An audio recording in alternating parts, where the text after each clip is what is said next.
This is a flower of a cactus from the genus Gymnocalycium.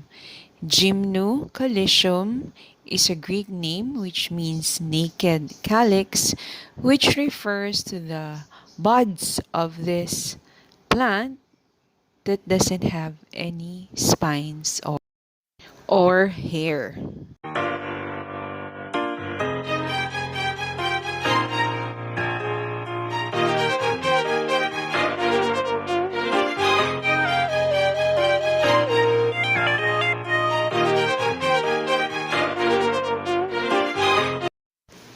Hi there, welcome and welcome back to our channel. My name is Mami G.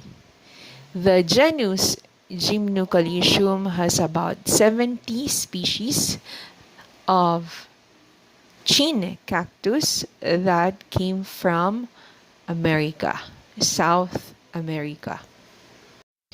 This plant is prized for its flowers as well as the colors and shape of the varied forms of this plant. We have collected some of these plants, and this can be propagated by seeds as well as through its pups. The pup grows at the top of the plant. Later, we will show you how we tried to propagate this plant by seeds. The care for this plant is quite easy, similar to other cactus. Number one, you need to make sure that you use a fast draining soil mix. And then, it's a plant that doesn't require a lot of care, so you just water it when the soil is dry. If you want the plant to grow quite fast, then expose it to direct sunlight, as much sunlight as possible. Now let's take some time to show you some of our collection. Most of the green ones that we have are hybrid, and they are of varied shapes and forms.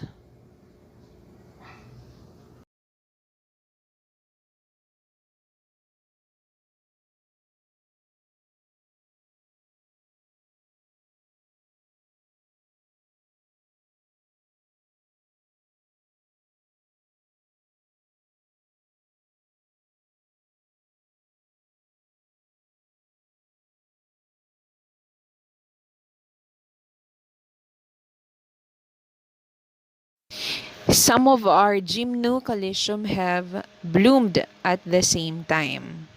The essential thing is that the flower opens so that you can get access to its pollen.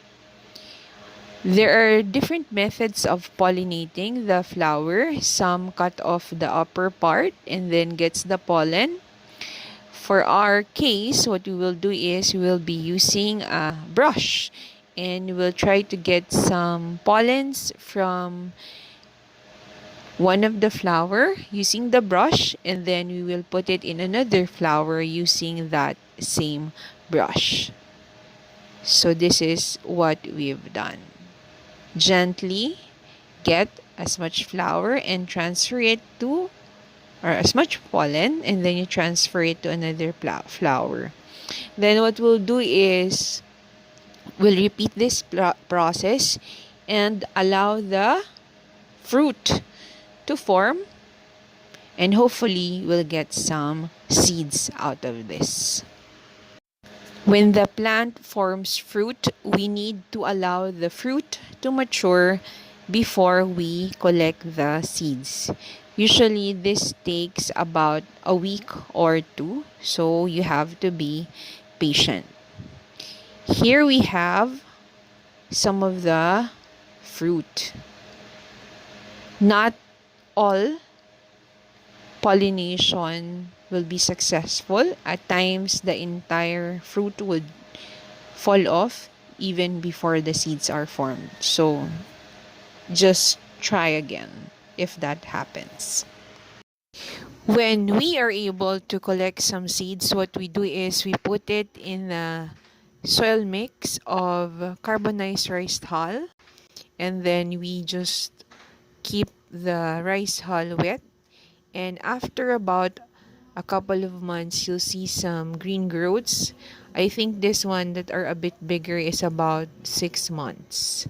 So just expose them to indirect sunlight until they grow bigger size. This is the 2 month old, and these are the 6 month old propagations that grew from seeds.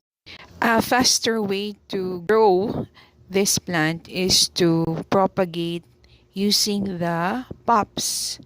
This is one of the pup of our Gymnocalycium. You can carefully remove it from the mother plant.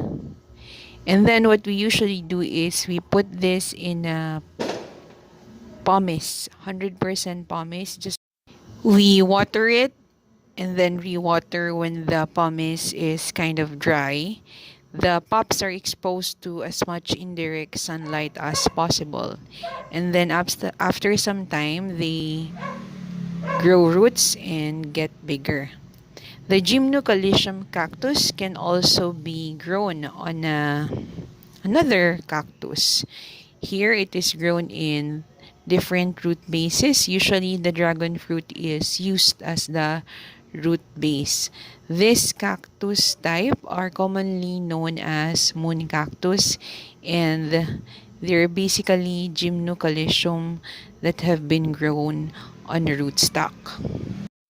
Some prefers to grow the Gymnocalycium grafted, while others prefer it rooted. The care for this kind of cactus is the same as Gymno. These are our rooted Gymnocalycium, and I prefer to grow it this way actually. That's it. We hope that you enjoyed this video and that you learned something. For more plant videos, we also invite you to check out our channel and subscribe as well. Stay safe, stay healthy, and we hope to see you on our next video. Bye for now.